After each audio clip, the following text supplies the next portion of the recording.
नमस्कार भाई लोग।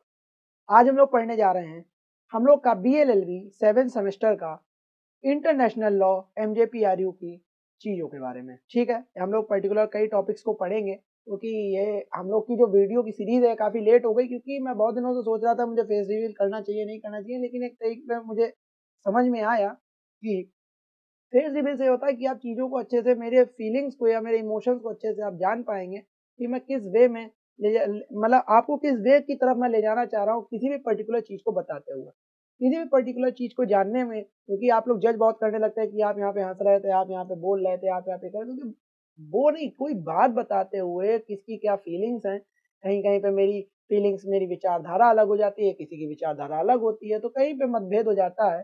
तो इसीलिए इस क्योंकि अब से एक बार ट्राई करके देख रहे हैं कि देखिए बिना आवाज़ के चेहरे के साथ अब ये वीडियो शुरुआत कर रहे हैं। तो आज का हम लोग का टॉपिक है पब्लिक इंटरनेशनल लॉ। हम लोग का आज सीरीज शुरू करने जा रहे हैं, आपकी 7 सेमेस्टर के लिए बहुत ज़्यादा इंपॉर्टेंट है। और कभी भी आप परेशान मत हुआ करिए कि वो कब से वीडियो आएंगी, कब से वीडियो आएंगी। तब से वीडियो आएंगी जब आपको ज़रूरत होगी, बात खत्म होगी।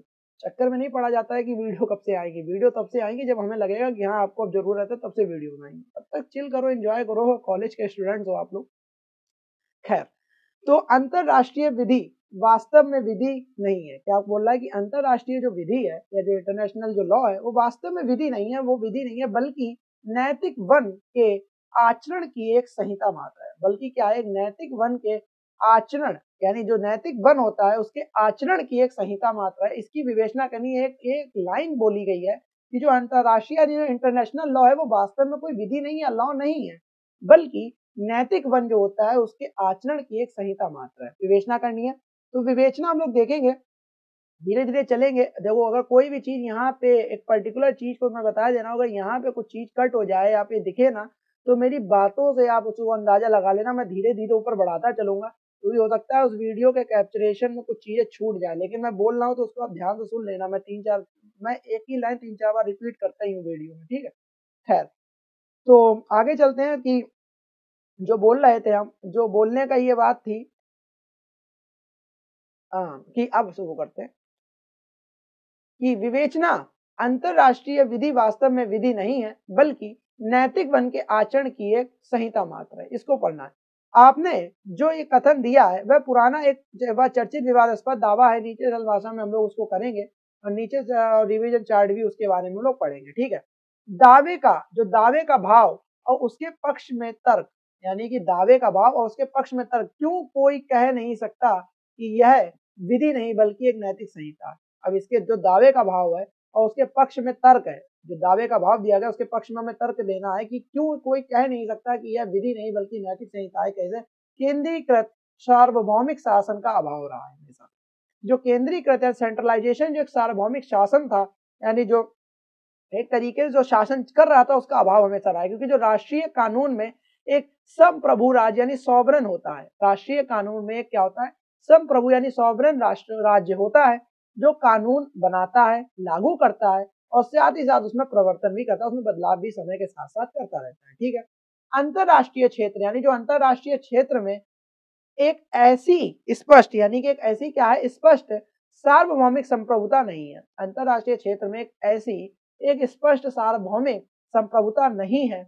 इसलिए कुछ लोग ये कहते हैं जहां मजबूर करने की शक्ति यानी कंपल्शन कम हो, वहां विधि नहीं बल्कि एक नैतिक निर्देश। यानी क्या कहना चाह रहा था कि केंद्रीकृत सार्वभौमिक शासन का यहाँ पे अभाव रहा है हमेशा से।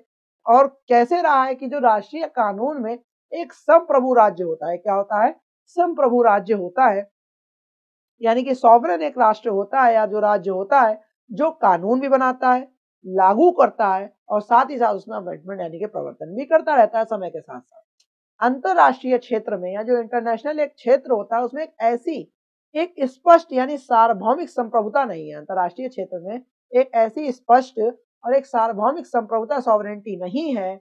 इसीलिए कुछ लोग यह कहते भी हैं जहां मजबूर करने की शक्ति यानी कंपल्शन कम हो, यानी मजबूर करने की जो शक्ति यानी कंपल्शन होती है वो कम हो, वहां विधि नहीं चलती है बल्कि एक नैतिक निर्देश चलते हैं। वहां पे कोई कानून नहीं है बल्कि एक नैतिक वाले निर्देश चल रहे हैं, यानी कि जैसे ज्ञान देना किसी चीज को, वहां पे ज्ञान चल सकता है, यहाँ पे आप विधि से बाध्य नहीं है, विधि से बाध्य नहीं होंगे, लेकिन नैतिक निर्देशक कुछ लोग ये कहते हैं। दूसरा इसमें देख लो कि प्रबल यानी कोअर्सिव जो प्रवर्तन तंत्र की कमी, कोअर्सिव जो एक होगी जो प्रवर्तन तंत्र है उसकी कमी देखें तो घरेलू कानून, जो घरेलू कानूनों में क्या करती है पुलिस, अदालतें और जो जेल जैसी मजबूर करने की संस्थाएं होती हैं। यानी अगर हम कोई कांड करते हैं, सपोज करो मैंने सपोज किसी का मर्डर कर दिया, मैंने सपोज किसी का मर्डर कर दिया, तो मुझे तो भाई पता है ना, मुझे कानून में बात हो जाऊंगा, मैं 302 लग जाएगी या कोई ना कोई मुकदमा चलने लगेगा, अदालतें हमें जेल भेज देंगी, जेल में भरेंगे। ये मजबूर करने की संस्थाएं हैं। ये क्या है, ये मजबूर करेंगी व्यक्ति को कि आप कोई भी प्रकार का या किसी भी प्रकार की किसी भी विवाद में आप विवादास्पद ना हो। लेकिन अंतरराष्ट्रीय व्यवस्था, लेकिन जो अंतरराष्ट्रीय व्यवस्था में इनका स्तर बड़ा कमजोर और आंशिक है। यानी अब अगर इंटरनेशनल एक सिचुएशन में पहुंच जाते हो या एक स्टेटस में पहुंच जाते हो, वहां पे इन सबकी जो व्यवस्था है या जिस टाइप की व्यवस्था है उसका स्तर बड़ा कमजोर है, वीक है और आंशिक रूप से मतलब एक तरीके से एक ऑप्शन वाइज रख दिया गया है। इसीलिए अनुपालन अक्सर राजनीतिक दबाव, आर्थिक दबाव या स्वैच्छिक सहयोग पर निर्भर करता है। इसीलिए यानी किसी भी प्रकार की किसी भी चीज का अनुपालन करना वो अक्सर या तो राजनीतिक दबाव पड़ेगा, जैसे अभी इंडिया और पाकिस्तान में वॉर हुई थी तो वो किसने करवाई थी, यूएसए आ गया था बीच में और जो भी नपोर हुई थी या जो भी करके हम लोग कहना चाहें, तो राजनीतिक दबाव से ही एक तरीके से उसको बंद कराया जा सकता है अंतरराष्ट्रीय स्तर पे, आर्थिक दबाव से स्तर पे करा जाता है स्वैच्छिक से। और कह दो अभी अंदर कोई विवाद होने लगे अपने देश में तो पकड़ के पुलिस, अभी दिल्ली में हुआ है वो हिदवा हिदवा निकलेगा और जे नपोर करके वो लगा रहे थे दिल्ली में नारे, तो दिल्ली में जो नारे लग रहे थे तो देखो पुलिस वालों ने खूब मारा, पुलिस वालों ने मारा क्योंकि आप क्या कर रहे हो, आप वहां पे यहाँ पे आप भड़काने की कोशिश कर रहे हो, आप जो है एक शांति स्पद माहौल को भड़काने या उसको भंग करने की कोशिश कर रहे हो। इसीलिए आप उसको क्या कर सकते हो, वहां पे आपके लिए अंदर जो देश के पुलिस, अदालतें और जेल जैसी मजबूर करने की संस्थाएं होती हैं। लेकिन अगर आप इंटरनेशनल स्टेटस पे चले जाते हो, यानी इंटरनेशनल स्टेटस पे चले जाते हो, वहां पे क्या होता है, कमजोर आंशिक है यहाँ पे स्तर पे। इसीलिए जो अनुपालन अक्सर कैसे हो पाता है, राजनीतिक दबाव दे देंगे, आर्थिक दबाव दे देंगे कि हम तुम्हें लोन नहीं दे, पाकिस्तान का हाल देख लो ना, नो लोन नहीं मिलता है उसे, और स्वैच्छिक सहयोग पर ही निर्भर करता है। इसीलिए क्या कहते हैं, इसीलिए इसे नैतिक रूल या कोड कहा जाता है। इसीलिए क्या कहा जाता है, इसे एक नैतिक रूल या कोड कहा जाता है। राज्य इच्छा यानी राज्य की इच्छा पर निर्भरता रहती है। अगर हमें कोई काम करना है वो राज्य की इच्छा पर तो निर्भर है, हम चाहते हैं नहीं ले रोकेंगे, रसिया को कौन रोक लेगा, यूक्रेन पे मारे पड़ा बम, मारे पड़ा बम, मारे पड़ा बम, मार रहा है, कौन रोक लेगा उसे, जैसे तुम बोलोगे तुम्हारे ऊपर बम मार देगा। इसलिए क्या होता है, राज्य इच्छा पर भी चीजें निर्भर करती है कि राज्य की क्या इच्छा है, यानी जो देश हम लोग कहते हैं उसकी क्या इच्छा है, यानी राज्य इच्छा यानी कंसेंट पर भी इसकी निर्भरता देखी जाती है। तो अंतरराष्ट्रीय कानून के प्रमुख स्रोत कौन कौन से होते हैं, संधि यानी ट्रीटीज कहते हैं, और रीति यानी कस्टम होते हैं। उनका आधार राज्यों की सहमति है। यानी अंतरराष्ट्रीय कानून के जो प्रमुख स्रोत हैं यानी जो सोर्सेज है वो कौन कौन से हैं, संधियां और रीतियां यानी ट्रीटीज और कस्टम।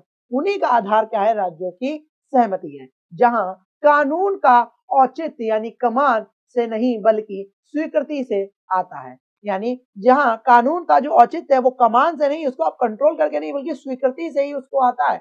यानी आप किसी को बाउंड मतलब बाउंड नहीं कर सकते हो उसको किसी चीज को करने के लिए, अगर उसकी स्वीकृति होगी वो उस काम को करेगा, मानेगा। जैसे कहीं पे साइन करा दिए हैं या किसी ने पर्टिकुलर वहां के जो प्रेसिडेंट हो गया, किसी ने कोई किसी चीज पे संधि कर दी या कोई बात होती है, रीति चल रही, कस्टम, उसके आधार पर वो चीजें चलती रहती हैं। वह कुछ लोगों को अनिवार्य या क्या कर सकती है, वह कुछ लोगों को अनिवार्य कठोर विधि जैसा नहीं लगता, क्योंकि जो स्वीकृति होती है, स्वीकृति से जब कोई चीज आती है तो वो कुछ लोगों को कैसा लगता है, वो अनिवार्य या जो कठोर जो मतलब होता नहीं कि अनिवार्य है। यानी अगर चाहे राष्ट्रपति भी कोई अपने यहाँ गलती करे तो उसे भी सजा उतनी ही मिलेगी जितनी आम आदमी को मिलेगी। ठीक है, कानून की नजरों में सब बराबर है, लेकिन आज की डेट में ऐसा नहीं है। कुछ लोग अपने आप को नवाब समझते हैं, आपको भी पता होगा, कुछ लोग अपने आप को क्या समझते हैं, नवाब समझते हैं। कुछ लोगों को कानून से डर नहीं लगता है, वो किसी के पिताजी काफी ज्यादा वो है, काफी ज्यादा क्या कहते हैं, कानून से भी ऊपर है। क्योंकि मेरा ये मानना है कि जैसे कोई पर्टिकुलर व्यक्ति है, ठीक है, मेरी बात सुनना आप लोग, 5 मिनट के लिए मेरी बात सुनना। एक पर्टिकुलर व्यक्ति है, ये समझ लो, और ये हमारा देश है, ये हमारा मान लेते हैं देश। इसकी इस देश निर्माण में क्या भूमिका रहती है, ये ऐसा व्यक्ति क्या कर सकता है कि इस देश के डेवलपमेंट में यानी इसको ऊंचाइयों तक पहुंचाने में इसकी क्या भूमिका रहेगी, ये क्या ऐसा कर सकता है। अब आपके दिमाग में 2-3 ऑप्शन आ रहे होंगे, ये अच्छा पढ़े, ये अच्छा काम करे और ये अच्छा वो करे, तो ये देश को ऊपर कैसे ले जाएगा भाई। देश को ऊपर तो उसके रिप्रेजेंटेटिव ले जाते हैं ना। जब पढ़ा लिखा व्यक्ति ही रिप्रेजेंटेटिव नहीं है हमारे देश में तो वो कैसे ऊपर ले जाएगा। और पढ़ा लिखा व्यक्ति का मतलब ये नहीं है जो राहुल गांधी टाइप लोग पढ़ के आए हैं, एक विकसित यानी जो यहाँ से विकसित है, जैसे मोदी जी यहाँ से विकसित है, उन्होंने पढ़ाई नहीं की। पढ़ाई का मतलब ये नहीं होता है कि आप के नंबर कितने आए, आप कहाँ से पढ़े, आप तक्षशिला डॉलेंट, नहीं फर्क पड़ता। आप यहाँ से कितना विकसित है, आपका दिमाग कितना विकसित है, इससे फर्क पड़ता है। तो एक व्यक्ति किसी भी देश को या किसी भी देश के ऊंचाइयों तक या उसके डेवलपमेंट में उसकी उतनी भूमिका रहती है कि वो अपने दिमाग को विकसित करे। और दिमाग कितना है आज की डेट में लोगों का विकसित है, कितना विकसित है भाई, पर डे स्टोरी लग रही है। आज की डेट में तो इंस्टाग्राम चल रहा है, हम भी हैं, हम भी वो हैं। ऐसा नहीं है कि हम आप लोगों से अलग है, हमारी भी उम्र आप ही लोग के जैसी है, कोई वो नहीं है। लेकिन पर डे इंस्टाग्राम चल रहा है, पर डे वहां 6 लड़के खड़े कर लिए, वीडियो बन रही है कि वो क्या आप कर क्या रहे हैं। अच्छा सपोज करो मेरा ये कहना है, मैं कोई इसमें कोई विवादास्पद बात नहीं कर रहा हूँ, लेकिन एक बात है, एक छोटी सी बात है, आप अगर गौर करो कि हम अपने देश को बढ़ाने में कहाँ सहयोग कर रहे हैं, कहाँ पे सहयोग कर रहे हैं। कहीं पे तो एक चीज को हमें पता लगे कि हम यहाँ पे अच्छा चलो सहयोग कर रहे हैं। जैसे कोई भी चीज है, हमारे जो युवा नेताजी हैं उनसे हम हाथ जोड़ के निवेदन करते हैं कि आप ऐसा कुछ करें जिससे हमारे, अरे जैसे अपना एसपीएन है, एसपीएन में ऐसा क्या अच्छा हो रहा है, हमें मतलब नहीं है कि देश कैसे अच्छा बनेगा। अगर हम किसी मोहल्ले में रहते हैं, सपोज करो हम आनंदपुरम कॉलोनी में रहते हैं, तो अगर आनंदपुरम कॉलोनी में रहते हैं तो आनंदपुरम कॉलोनी में हमें अपनी कॉलोनी अच्छी करनी है। कॉलोनी अच्छी होगी ऑटोमेटिक उधर का एरिया अच्छा हो जाएगा, धीरे धीरे करके शाहजहांपुर अच्छा हो जाएगा। आप छोटी छोटी, जो व्यक्ति ई रिक्शे पे कभी बैठा नहीं, उसे क्या पता ई रिक्शा चलाने वाले के दिमाग में क्या दर्द बैठ रहा है, उसे किस चीज की नीड है। आप तो काफिलों में घूम रहे हो, आपको तो कार में घूमना, कार वाले को क्या पता साइकिल वाला क्या चाह रहा है। इसीलिए तो देश कमजोर है। अगर एक बात बताओ, यहाँ पे लोग पिस्टल का हो गया लाइसेंस, जिनके पास एमिनेशन है, जिनके पास एमिनेशन है, जैसे इसराइल, इसराइल का बच्चा नहीं पढ़ता क्या, उसका कॉलेज नहीं पढ़ रहा है क्या, वो लोग भी कॉलेज में जा जाके वो रीले बना रहे हैं, बदमाशी कर रहे हैं। भैया इससे कुछ नहीं होने वाला जीवन में। देखो जिनके पिताजी के पास है, लेकिन आप पिताजी के पास तो आप अपना ही तो भला कर रहे हो। हम तो कहते हैं जितना आप इनमें पेट्रोल की गाड़ी के डीजल ईजल में फूंक देते हो, अगर उतना रुपया भैया आप बचा लोगे, एक छोटी सी दुकान भी आपने खोल दी कहीं से किराया लेके, तो 2 लोगों को रोजगार मिल जाएगा भाई। ये चीज आप लोग क्यों नहीं समझते हो। खैर मेरा काम बताना है, समझे ना समझे वो तो ऊपर वाले की मेहरबानी। आगे आते हैं, पत्री नैतिक। पत्री नैतिक क्या होता है, यानी मोरालिटी लाइक भाषा और आदर्शवाद। जैसे कई अंतरराष्ट्रीय नियम ऐसे होते हैं, यानी जो मानवाधिकार होते हैं, वो मानवीय कानून आदि, जैसे कि कई अंतरराष्ट्रीय, जैसे मानवाधिकार हो गए, ह्यूमन राइट्स हो गए, जो मानवीय कानून जो ह्यूमन राइट्स के लिए बनाए जाते हैं, नैतिक वाक्यांशों से भरे होते हैं। क्या होते हैं, नैतिक वाक्यांशों से भरे होते हैं और मानवीय आदर्शों को बढ़ावा देते हैं। और क्या करते हैं, साथ ही साथ मानवीय आदर्शों को बढ़ावा देते हैं। इसलिए कुछ समीक्षक उन्हें नैतिक संहिता कहते हैं। इसलिए कुछ समीक्षक उन्हें क्या कहते हैं, नैतिक संहिता कहते हैं। यही चीज मैं आपको बता रहा था कि जैसे पत्री जो नैतिक होते हैं, जो मोरालिटी लाइक होते हैं, वो भाषा और आदर्शवाद की बातें करते हैं। कई अंतरराष्ट्रीय नियम ऐसे जैसे ह्यूमन राइट्स वाले या मानवीय कानून वाले जितने भी चीजें चल रही है, यानी जो नैतिक वाक्यांश से भरे रहते हैं। ये सब क्या होते हैं, नैतिक वाक्यांश कि हमें अच्छा करना है, हमें अपने देश को आगे ले जाना है, हमें किसी से बुरा नहीं करना है, हमारा ये अधिकार है, हमारा वो अधिकार है। अधिकार तो भैया आपका है, लेकिन उन अधिकारों का प्रयोग करोगे कैसे जब यही नहीं विकसित है। बात तो यहाँ पे यही आ रही है कि हमें इसको विकसित करना है, ये कोई विकसित करना नहीं चाहता। बड़े भैया दिख गए पैर छू लो भाई, बड़े भैया दिख गए फोटो खिंचा लो भाई।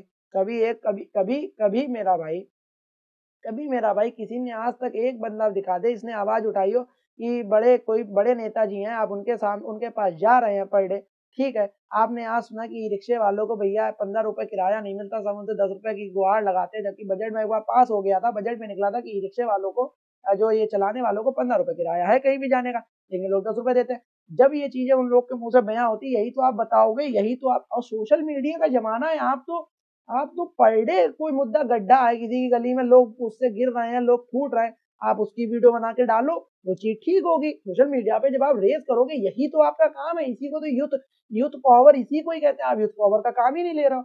आपको क्या करना है, आपको फोटो खिंचानी है, आपको अपने देश को आगे बढ़, अरे किसी को ना बढ़ाओ यार, अपने आप को तो बढ़ा लो। 10 लोगों के आगे अगर कोई व्यक्ति आपके पास आता है भी आपकी खुशामदी करने, तो आप उनसे कह दो हमने ऐसा क्या करा जो मेरी खुशामदी कर रहे हो भाई।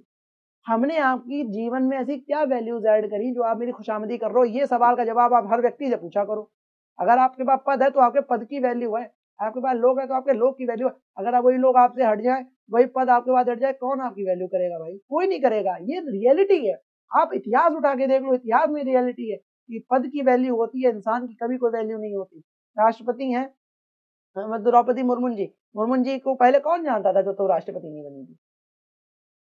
भाई जो बहुत ज्यादा डीप है पॉलिटिक्स में वो जानते होंगे, अगर होंगे कहीं। हम भी नहीं जानते थे, जब वो बनी तब हम लोगों ने देखा अच्छा ये भी है। ऐसे मोदी जी को कौन जानता था पहले? वो लोग जानते होंगे, हम लोग के पापा लोग, हम लोग के चाचा लोग, हम लोग के ताऊ लोग, जो लोग पॉलिटिक्स में इन्वॉल्व थे। प्रधानमंत्री बन गया तो छोटा बच्चा भी चिल्लाता घूमता प्रधानमंत्री कौन? मोदी जी। ये बात है, इस चीज को ध्यान रखो। पद की वैल्यू है, पद की, और पद की वैल्यू और पद का आप सदुपयोग नहीं कर पा रहे हो, किसके लिए? चंद पैसों के लिए। क्या करोगे चंद पैसों का भाई? अगर आप अपने देश को कहीं स्टैंड नहीं करवा पा रहे हो भाई, अगर इजराइल के बच्चे भी या इजराइल के लोग भी चंद पैसों के लिए काम करने लगे हैं, उनके जो एम्प्लॉयज होते हैं, दुबई के एम्प्लॉयज हो गए, वो चंद पैसे तुमसे घूस घूस लेने लगे, तो यार उनका दुबई दुबई हो। तुम घूमने जाओगे दुबई, तुम ग्रीन कार्ड लोगे दुबई का? नहीं लोगे, अपने बच्चे नहीं पढ़ाने भेजोगे। आपका अगर इंडिया इतना डेवलप होगा, क्यों? कौन कौन औलाद भेज देगा अपना भाई? कोई औलाद नहीं भेज। यही चीज को हम लोग को देखना, और यही चीज मैं पढ़ा रहा हूँ कि किसी भी आदर्शवाद पे हम लोग बहुत चलते हैं। हम लोग को यहाँ पे आदर्श बहुत दिखते हैं, और आदर्शों के अलावा कुछ नहीं होता है। आदर्शों के दम पे कोई चीज आज तक नहीं पाई गई, ध्यान रखिएगा ये चीज। अब आगे पढ़ते हैं। दावे के विरुद्ध तर्क, जो दावा है उसके विरुद्ध तर्क देखें तो क्यों अंतरराष्ट्रीय विधि विधि नहीं है? अच्छा, दावे के विरुद्ध तर्क, अब जो दावा ऊपर दिया गया तो उसके विरुद्ध तर्क यहाँ पे देंगे। अच्छा, क्यों अंतरराष्ट्रीय विधि विधि ही है? अच्छा, वो विधि विधि ही है, ये बताना। अच्छा, ऊपर हम लोगों ने 4 ऑप्शन जो पढ़े हैं, सॉरी, जो हम लोगों ने भी ऊपर 4 पढ़े हैं, उसमें पढ़ा था वो विधि क्यों नहीं, कैसे क्यों नहीं मानते हैं लोग। अब इसके विरुद्ध तर्क है, जो दावा दिया गया उसके विरुद्ध तर्क ये वाले हैं कि क्यों अंतरराष्ट्रीय विधि विधि ही है, वो कोई वो नहीं है। तो विधि की परिभाषा का विस्तार देखें तो विधि का मतलब यानी जो लॉ होता है उसका मतलब केवल हिंसात्मक प्रवर्तन तंत्र नहीं होता है कि हिंसात्मक ली गोली ले प्रवर्तन नहीं करोगे, ले गोली प्रवर्तन, ये लो फांसी लटका, नहीं, प्रवर्तन तंत्र नहीं होता है। विधि का नियमन भी है, मतलब विधि वह नियमन भी है जो व्यवहार, दायित्व, औपचारिक प्रक्रियाओं और कानूनी नैतिकता से जुड़ा हो। यानी विधि वह नियमन भी है, वो चीज भी है जो व्यवहार, जो हमारा व्यवहार हो गया, दायित्व हो गया, औपचारिक प्रक्रियाएं हो गई, और जो कानूनी नैतिकता से भी हो, जुड़ा हो। वो खाली हिंसात्मक चीज को नहीं बढ़ावा देता है। हिंसा करके और किसका भला हुआ? एक चीज आप बता दो, बड़े से बड़ा आप चंबल का डकैत ले आओ, बड़े से बड़ा नेता ले आओ, और बड़े से बड़ा आप कोई भी ले आओ, आपने किसी लटे को मार लिया, हिंसा तुम तब माने जब आपने दुगने को मार लो गिरा के, तब हम माने कि यहाँ बहुत बड़े पहलवान थे, बहुत बड़े। जाओ जाओ बड़े जो पद पे बैठा उसके मार दो चनकट भरी असेंबली में चलते हुए कि तुम्हारे यहाँ ये काम नहीं हुआ, तो हम माने। किसी लटे को बेचारे को मार के तुम दबदबा दिखा रहे हो, और एक को मारने के लिए 10 जाते हैं। आज तो हमने देखा है, एक को मारने का, और तर्क पे कोई बात नहीं करते, बेचारे की गलती हो ना हो, किसी भी प्रकार से किसी की चीज गलती ना हो। लेकिन आज की डेट में ये माहौल चल रहा है, इन्हें लो टेस्टोस्टेरोन गैंगस्टर कहते हैं। हम लोग भी कहते हैं, यहाँ चला भी था इंस्टा पे। तो इन चीजों पे लेके आप गौर करिए, ये चीजें हैं भी। यहाँ पे भी कह रहा है कि विधि का मतलब यानी लॉ का मतलब केवल हिंसात्मक प्रवर्तन तंत्र नहीं होता है। कि कोई कह दे कि जो लॉ है वो हम लोग को बाउंड कर रहा है, वो हमें बना रहा है, हमारी फ्रीडम छीन रहा है। फ्रीडम थोड़ी छीन रहा है, आपको वो जगा रहा है। आपके व्यवहार, आपके दायित्व, आपके औपचारिक प्रक्रियाओं और कानूनी महत्व नैतिकता से जुड़ा है। ये चीज भी आप ध्यान रखते हो। यानी जो अंतरराष्ट्रीय नियमों के पास ये संरचना मौजूद है, यानी जो अंतरराष्ट्रीय नियमों के पास ये संरचना मौजूद है, वे दायित्व उत्पन्न करते हैं। वे क्या करते हैं? दायित्व उत्पन्न करते हैं, अधिकार और कर्तव्यों का निर्धारण करते हैं, और विवाद निपटाने के तरीके बनाते हैं। तो क्या करते हैं? वे दायित्व भी उत्पन्न करते हैं, वे अधिकार और कर्तव्यों का निर्धारण भी करते हैं कि आपके क्या अधिकार हैं, क्या कर्तव्य हैं, उनका निर्धारण भी करते हैं, और साथ ही साथ वो विवाद निपटाने के तरीके भी बनाते हैं। आगे चलते हैं। कानूनी स्रोत और बाइंडिंग नेचर। कानूनी स्रोत और बाइंडिंग नेचर क्या होता है? यानी संविधाएं या ट्रीटीज और जो रिवाज या कस्टमरी जो इंटरनेशनल लॉ चल रहा है, यानी जो कस्टम चल रहे हैं, उन्हीं पे वो दो पे बाउंड है वो। तो ये लिखित अंतरजातिक, यानी ये लिखित अंतरजातिक समझौते हैं। ये क्या है? संविधाएं माने यानी होती है, यानी जो संधियां तरीके से बोलते हैं, यानी जो ट्रीटीज होती हैं, ये लिखित अंतरजातिक समझौते हैं, कानूनी रूप से बाध्यकारी होते हैं। ये क्या होते हैं? कानूनी रूप से बाध्यकारी होते हैं जब राज्य उनका रत्न यानी रेटिफाई करते हैं, जब राज्य उनका रत्न यानी रेटिफाई करते हैं, यानी जब VCLT यानी Vienna convention on the law of treaties, यानी जो Vienna convention of law on the law of treaties का जो सिद्धांत है वो सामान्य रूप से जब माना जाता है, ये बहुत ज्यादा ट्रीटीज का इंपॉर्टेंट सिद्धांत है, यानी जो VCLT जो Vienna convention on the law of treaties का जो सिद्धांत है तो सामान्य रूप से माना जाता है।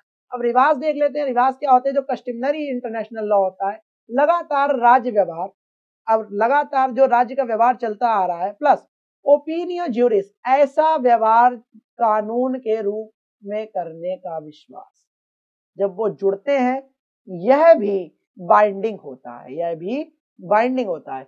आईसीजे ने यह सिद्ध किया है, उदाहरण देखें नॉर्थ सी कॉन्टिनेंटल शेल्फ में ओपिनियो ज्यूरिस की जरूरत पर जोर दिया गया था, यानी जो लगातार राज्य का व्यवहार चल रहा है साथ में जो ओपिनियो ज्यूरिस यानी जो ऐसा व्यवहार जो कानून के रूप में करने का विश्वास हो, यह भी बाइंडिंग होता है।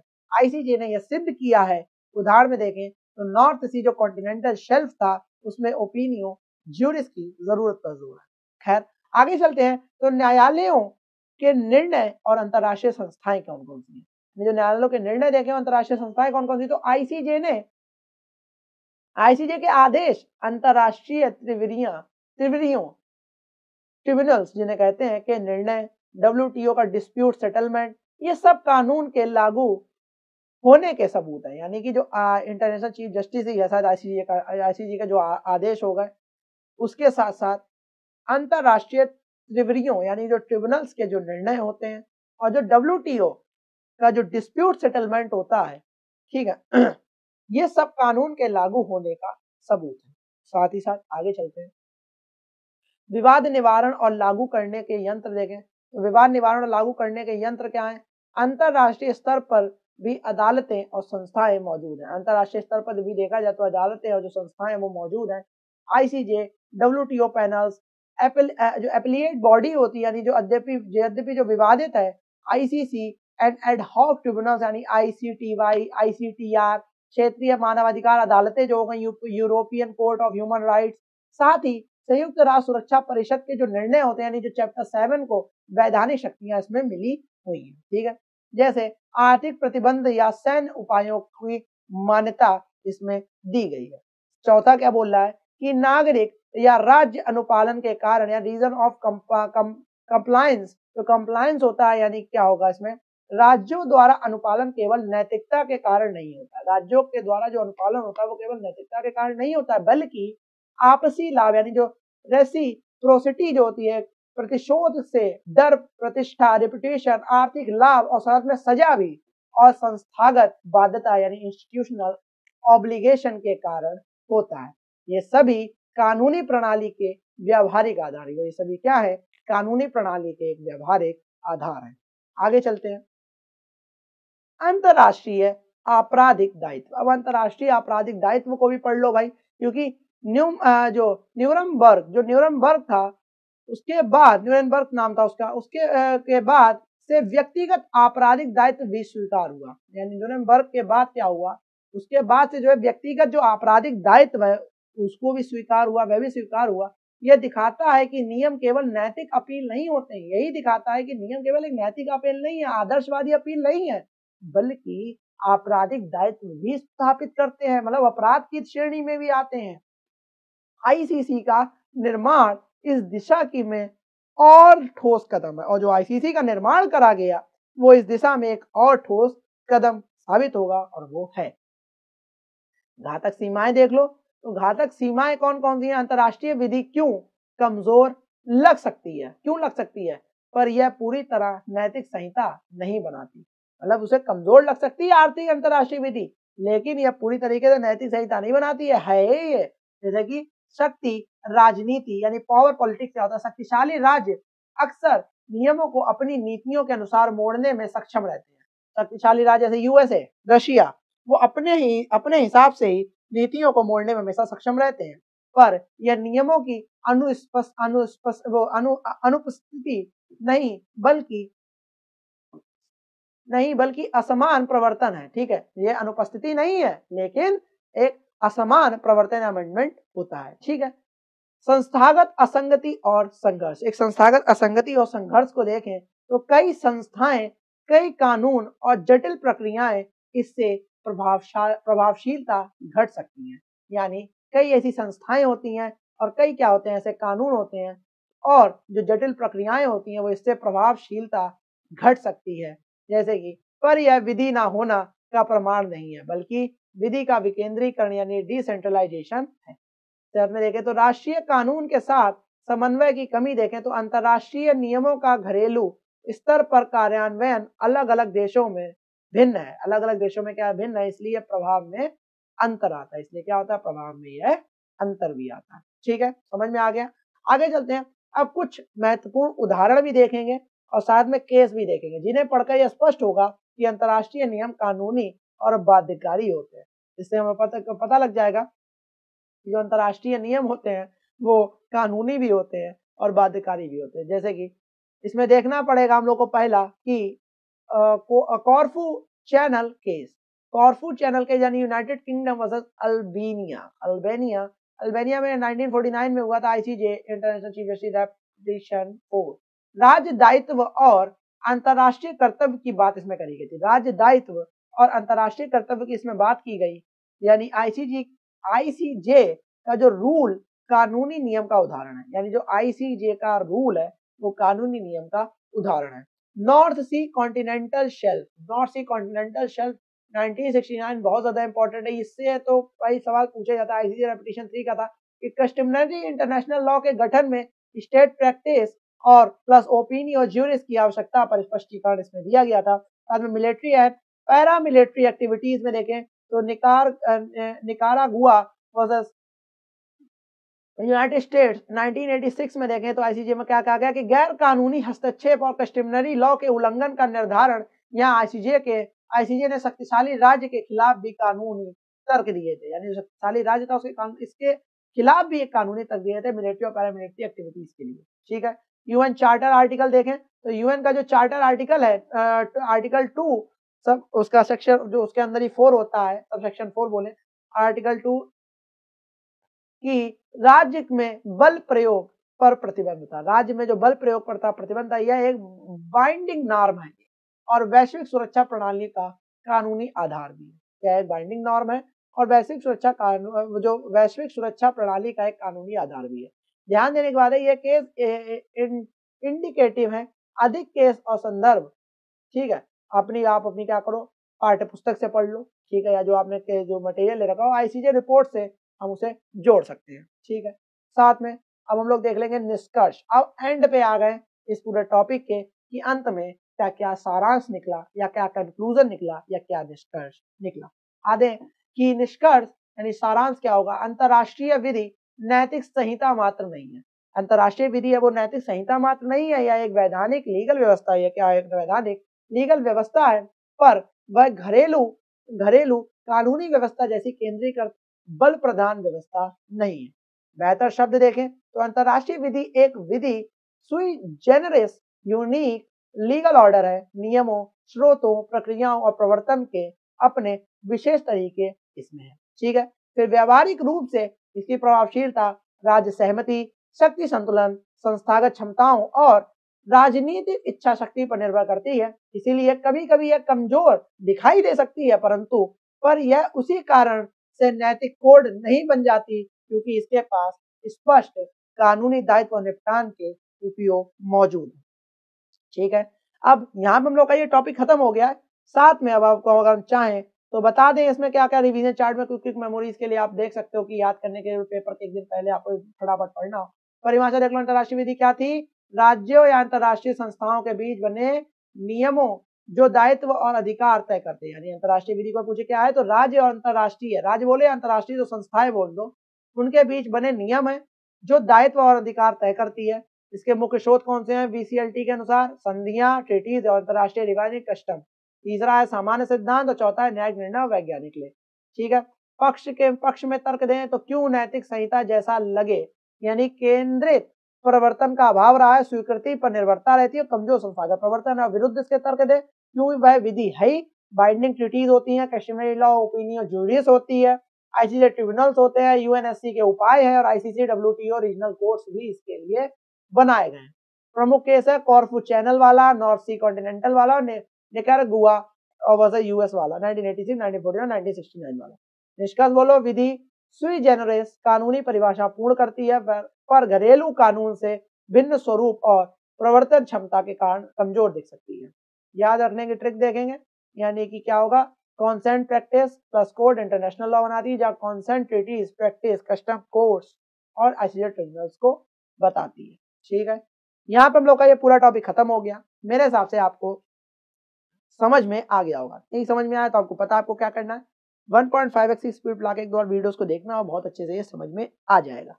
ये हम लोग का पहला वीडियो आया और धीरे धीरे करके इन वीडियोस को बढ़ाएंगे, कोशिश करेंगे कि फेस कैम कर लें, क्योंकि फेस कैम की बड़ी दिक्कत हो जाती है, क्योंकि हमें फिर बैठना पड़ता है। इस अवस्था में बैठे अवस्था के लिए कोट मतलब कोट नहीं पहन के बैठ जाएंगे आगे, लेकिन हाँ कपड़े वपड़े पहनने पड़ जाते हैं। घर में बैठे और ठंड का टाइम है तो आदमी तो हम लोग ऐसे लोग तो लोई वोई ओढ़ के बैठते हैं।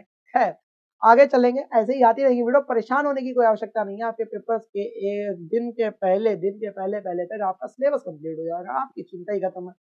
मैटर बनने में टाइम लगता है, इन बात होती है मैटर बनने में टाइम लगता है। ये मैटर है, ये मैटर जहाँ से बन के आया है, किसी व्यक्ति ने बना के मैं भेजा है, क्योंकि आपको समझाना पड़ता है, अच्छे से अच्छा समझाना पड़ता है, इसलिए मैटर बनने में टाइम लगता है। और कोई इसमें विवादास्पद वाली बात नहीं है, परेशान ना हुआ करिए। और जितनी भी बातें बोली जाती हैं यहाँ, वो एक व्यक्ति भाव यानी एक विचारधारा के आधार पर बोली जाती है। विचारधारा है मेरे अंदर, वो विचारधारा, क्योंकि राइट टू स्पीच हम लोग का एक अधिकार भी है, तो आदमी तो बोलता ही है, हर व्यक्ति बोलता है कि जिस जो उसकी बात है, मेरी कोई ऐसी बात कोई बिना तर्क के बात नहीं होती है। उस तर्क को आप अच्छा करें तो हम लोग अपने देश को ऊंचाइयों तक ले जा सकते हैं। खैर यहीं तक का हम लोग का वीडियो था, तब तक के लिए राम राम।